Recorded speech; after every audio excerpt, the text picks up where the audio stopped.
Hey everyone, welcome back to the How Strong series. We've covered a lot of Kanto Pokemon recently, but today we'll be going over Lucario. This was decided by suggestions in the comment section and from the top 3 where we took it to a community poll, and the result was Lucario. So if you have a Pokemon you'd like to see covered in a future episode, comment it down below, and whenever top 3 win, we will take them to another community poll for one more final battle. As always, be sure to comment down below how you think this week's Pokemon will do, and leave a like to show your support. If we can hit 2,000 likes on this video, that would help this series out a lot. Anyways, with all that being said, let's see just how strong Lucario is. For Lucario, unlike our recent few episodes, we actually start in Pokemon Diamond and Pearl, where you get a Riolu egg on Iron Island from Riley. At the point in this game you get Riolu, it will actually be very useful for a few upcoming boss fights, as long as you evolve it in time with happiness, which luckily means you'll be able to most likely utilize this right away despite earning it at level 1. While you miss out having Lucario against Rourke, you'll still utilize it against his father, Byron. Byron's team in both games should easily be handled by Lucario, as you'll really only need Aura Sphere. You should have this move by Byron unless you failed to evolve Riolu entirely by this fight, as Lucario will learn it at level 37 as long as you've evolved Riolu. Candace will most likely not be an issue either. However, if you're playing Diamond or Pearl instead of Platinum, be aware of her Medicham. Luckily, this is replaced by a Piloswine in Platinum, which is somehow her best answer to Lucario. Overall though, these two fights should be rather easy for you. Sadly though, this would actually be where Lucario's usefulness ends. Members of the Sinnoh Elite Four, such as Bertha, Flint, and Lucian, will absolutely tear you. Flint would arguably be your easiest matchup, but even if you're playing the original Diamond and Pearl, whereas only 2 fire types are Infernape and Rapidash, you still have to worry about Pokemon such as Drifblim who can check you. Lucario will have an okay time against Cynthia, but ultimately, I don't think grinding up Riolu on happiness just for 2 gym leaders and a part of a Cynthia battle is worthwhile, especially when Infernape is a much easier to obtain fighting type this gen with more viable matchups. In Black and White, you can't get Riolu until the post-game, so we'll be treating it as if we'd obtain Riolu in time for the first gym. Riolu, even if you aren't evolved by happiness yet, should be able to handle the first 2 gyms well. The first gym leader will at least have a Lillipup, regardless of if you fight Silent, Chili, or Cress. As for Lenora, while Herdier and Watchog are a little scarier for a baby Pokemon like Riolu, you can most likely at least take one out, if not both of them with Riolu, since your attack is rather high for a baby Pokemon. You'll have a drought from here sadly, until Icarus City however, which by now you ideally will have a Lucario at least. Even if your strongest fighting option is still Force Palm by this point, Bryson's team is so physically frail that you can most likely destroy his gym, especially when the strongest move he has to damage Lucario would be Brine from Beartic. Moving on to the Elite Four, you'll have a couple battles here Lucario will be very useful for. First up, Grimsley's team actually struggles significantly against Lucario. Sadly, unless you've overleveled Lucario a few levels, you'll need to find either the TMs for Focus Blast or Brick Break to actually do any work here. Even still, you'll really need to go for Focus Blast, seeing as Grimsley has Crocodile with Intimidate that could cause you to not do much damage with Brick Break. Basically, Lucario will have a good matchup on paper, but due to how low base power its level up fighting moves are, you're either stuck with a base 75 option that'll be reduced by your attack stat dropping, or you'll have a move that'll only hit 70% of the time. Luckily, by the time you get to N, you should at least have Aura Sphere, which will be a bit more reliable. Lucario should do a strong job with Aura Sphere against everything besides the cover legends. Archeops also is a bit tricky, but luckily it has Acrobatics for its best way to damage you. So if you get a hit or 2 on it first, you may be able to 1v1 because of Defeatist. However, if you can get your hands on Flash Cannon, which can be obtained in Twist Mountain, you'll have solid Steel Stab at least. Overall, while Lucario has a better matchup in these games in comparison to the previous ones, I still don't think I can recommend utilizing it on your journey.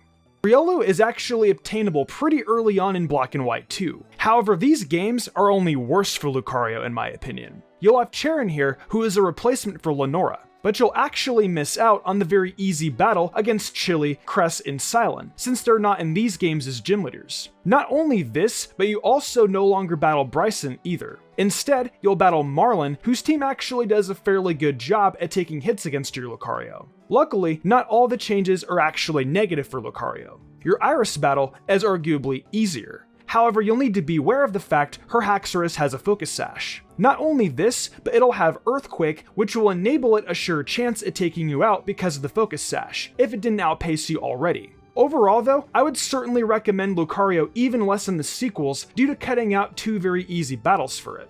Coming into Kalos, Lucario actually ends up being a gift Pokemon this time around right after Shalour City's gym battle against Corina. Or you have the option of capturing a Riolu on Route 22, which is very early on in your playthrough. If you choose the Corina route, you'll sadly miss out taking on Grant. However, you'll still have a couple battles this will be useful for. I like the idea of getting a Lucario with a Mega Stone handed to me, but you can choose your own way. With Lucario either starting as a Riolu or not, you'll actually have a very easy time with Lucario this generation. Lucario also has the edge of being strong against fairies thanks to being a steel type with adaptability, so you'll actually have a lot more going for you in these games. Kalos sadly decided to rob Lucario of an offensive steel type move, however, until after the story ends, unless you find a heart scale. Even if you find a heart scale, however, you'll miss out on the move relearner to reteach Metal Claw until after beating Valerie. You can probably at least Bone Rush her Mawile, however you most likely will struggle against Mr. Mime and Sylveon due to the lack of Metal Claw. At the very least, you'll have an easy time against Wolfric thanks to your Mega Evolution, as well as the lack of coverage for Lucario here. As for your rival battles, the strategy here would be picking Chespin, as weird as that sounds, since you'll be able to avoid fighting Chestnut. This will allow you to utilize Bone Rush and Aura Sphere against half of Serena or Kalim's team at the very least, while then having Aura Sphere for Shauna's Delcatty and Greninja. If you decide to get a hard skill from Metal Claw on Lucario, you'll have a very easy time after Mega Evolving, beating Trevor's team thanks to Metal Claw and Aura Sphere beating his entire team. As for Tierno, thankfully his Rose Raid only has Petal Dance, since this means you can actually 1v1 the Rose Raid as well as the Crawdaunt. Talonflame will prove to be annoying due to Flame Body and Acrobatics, however you can always teach Lucario a rock attack such as Rock Slide or Rock Tomb to beat the Talonflame while avoiding contact. The Elite Four, sadly, will not be as rewarding for you. You'll have a good time against Wickstrom's team besides Aegislash due to Aegislash having Sacred Sword, which should always beat you 1v1. Other than Wickstrom, you may be able to claim a couple of KOs on Malva with Rock Slide or Rock Tomb due to her team besides Torkoal being pretty frail. Finally, we get to Diantha's team. This battle, you'll take on a Mega Gardevoir, which in my eyes is only one more reason to get Metal Claw through a hard skill, seeing as you'll really need it to take this thing down. Without Metal Claw, close combat, which you should have by now, should at least be enough to take down the Fossils and Goodra due to how strong Mega Lucario will attack everything else.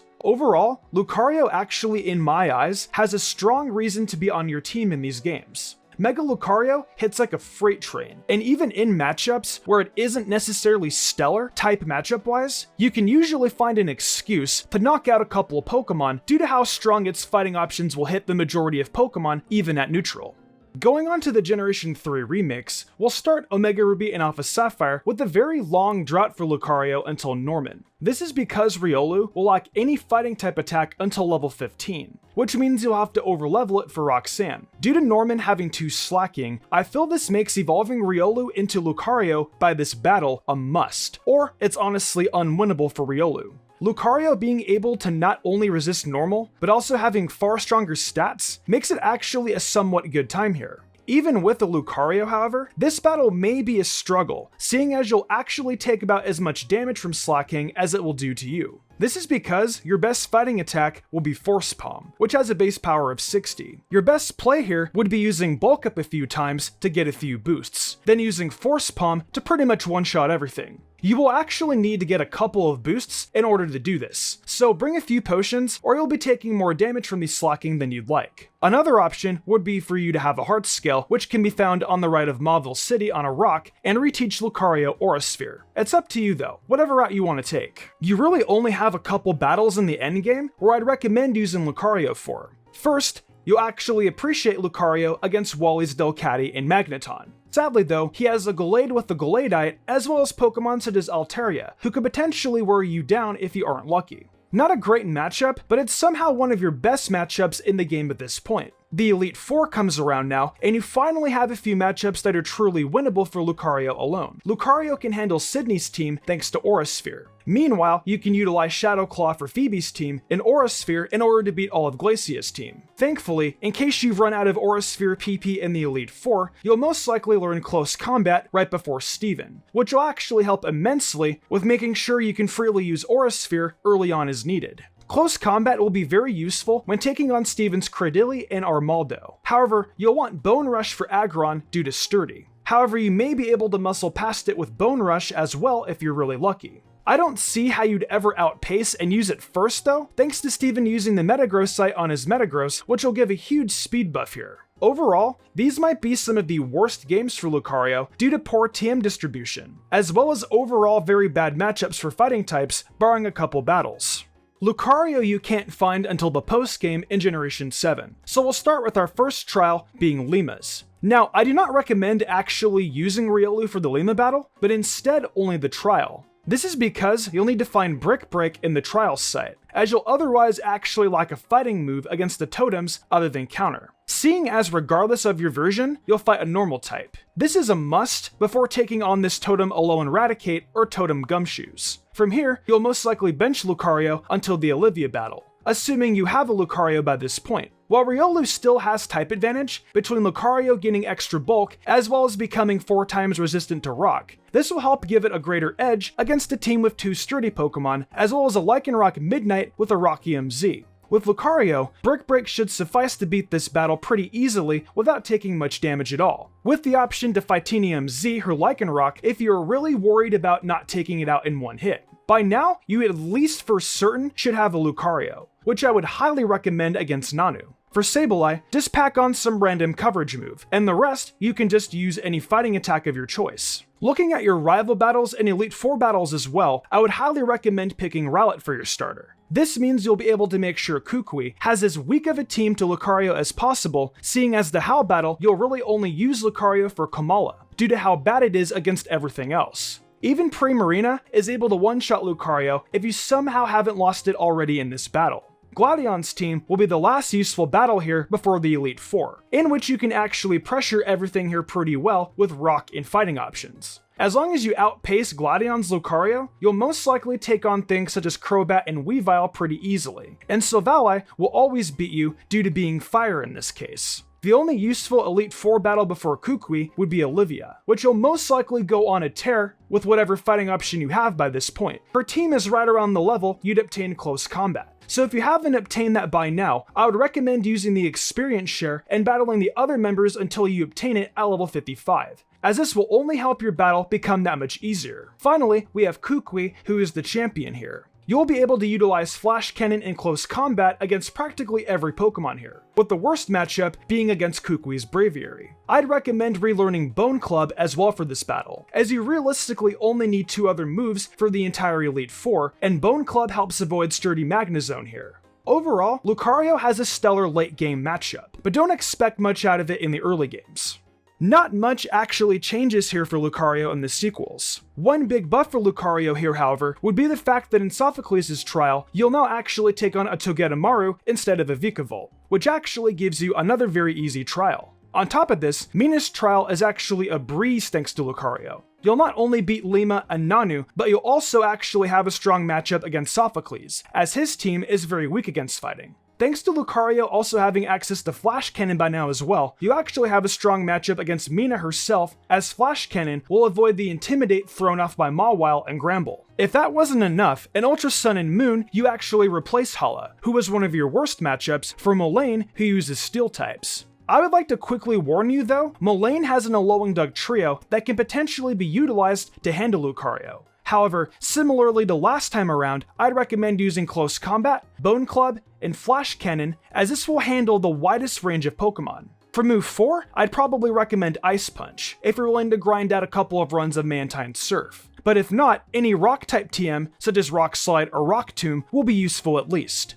Ice Punch helps immensely with your Noivern matchup, and makes taking out Leafeon easier as you don't need to lower your defenses unnecessarily. If you can eliminate Alolan Raichu before it takes you out, this battle should be a breeze. Otherwise, you'll most likely at least be able to handle 5 out of the 6, as nothing else really should handle your Lucario in this battle. Overall, this is by far the strongest region for Lucario to date, and I don't see how we'll find a stronger set of games for it. Finally, let's move on to Sword and Shield. Riolu can be caught during a snowstorm in the Giant's Cap. I'd aim to evolve this as quickly as possible, as it will be very useful for a long stretch of battles. Reteach Lucario Metal Claw in the Pokemon Center, as this will be very useful for Opal's gym. Opal doesn't really damage Lucario that well, so despite Metal Claw's low base power, you should be able to suffice by damaging her team with this. Whether playing Sword or Shield, Lucario will easily take on Gordy or Melanie with fighting options alone. Keep in mind though, Melanie has a Galarian Darmanitan, whereas Gordy has Gigantamax Colossal, both of which can do significant damage to Lucario if they land a hit on you. If this influences your choice at all, I recommend taking on Pokemon Shield, as you'll battle Melanie there, who should be far less difficult for Lucario to handle due to the Pokemon it'd struggle against not being a Gigantamax Pokemon. Finally, as far as gym battles go, Pierce would be your last strong matchup here on paper. However, Lucario actually struggles to take out Scrafty and Malamar here. If you bring a few potions, this ends up being a rather easy match. However, just be prepared, as Pierce, despite being a Dark-type trainer, actually has a lot for fighting types. Your strongest matchups here will actually be against your rivals. I recommend choosing Scorbunny as your starter, as this will avoid it in both your Hop and Leon fights during this tournament. We start off, however, with Marnie, which you actually don't have the greatest matchup against. Similarly to Pierce, she has strong options for Lucario thanks to Scrafty, but at least her Toxicroak won't have any fighting attacks. With Drain Punch, you should be able to pressure things such as Morpeko and Liepard. However, just be wary of her Scrafty. Next up comes Hop, who if you choose Scorbunny here, his ace will be Rillaboom. Hop has two normal types, as well as Pinkerton, which will lose 1v1 the Drain Punch Lucario as well. Corviknight is very hit or miss because of Swagger and Scary Face, which can potentially beat you in tandem with Drill Peck if you're unlucky. However, if Hop doesn't use Scary Face, you might be able to win as long as you get lucky with Confusion turns from Swagger. Don't worry about Rillaboom, as you'll end up beaten by Max Quick from Rillaboom. However, maybe if you're lucky, a Max Steel Spike from Meteor Mash could get around this. Finally, in this round of the tournament, we have Bede, whose team should end up being pressured pretty heavily by Meteor Mash and Max Steel Spike. Seeing as your matchup against Leon is pretty bad, our last battle ends up actually being against Rose, who uses only Steel types. Besides Excavalier, which is not only neutral to fighting, but also has Drill Run to pick you off, Lucario just uses Drain Punch in order to beat Rose in this battle. Overall, Lucario is actually a terrifying Pokemon in these games. Just be careful of random counterplay, such as Marnie and Pierce utilizing Scrafty to help against Lucario, or Rose using Excavalier to patch his fighting weakness in order to survive a hit from Lucario. Well, that's going to do it for how strong Lucario is in every game. Lucario seems to be very useful as a Lucario if nothing else, especially in any games with Fairy-type bosses. Anyhow, I hope you all enjoyed this video. Be sure to comment down below what you thought and what Pokemon you all want to see next. I'll be selecting the 3 Pokemon with the most likes and putting them head to head in the poll for the next choice. So if you want to see your favorite analyzed, make sure you're liking or commenting. Hey, welcome to my new outro. A big thank you to everyone for watching the video. I want to give a huge thanks to my phenomenal team and for the amazing art done each week by Danny the Demon. I couldn't do all this without them. If y'all enjoyed the video and want to see more content like this, be sure to leave a like, subscribe, and hit that notification bell. Be sure to leave a comment too. It really helps us out. I have a brand new TikTok for MysticUmbreon, and I've got a goal to get 10k followers over there. If we can hit that goal, I'm going to pick a random video suggested to me by you guys and do it. So go over there and leave a follow. Also, over on MysticSage, we've still got 2 videos going up every weekend. We've got content from My Hero, to Demon Slayer, to Dragon Ball, so come and check it out. And also check out MysticSage on TikTok. Finally, I've got an Amazon store where I sell tons of cool stuff. I think I'm gonna wrap this up though. I'm MysticUmbreon, and I'll see you next time with some more amazing Pokemon content.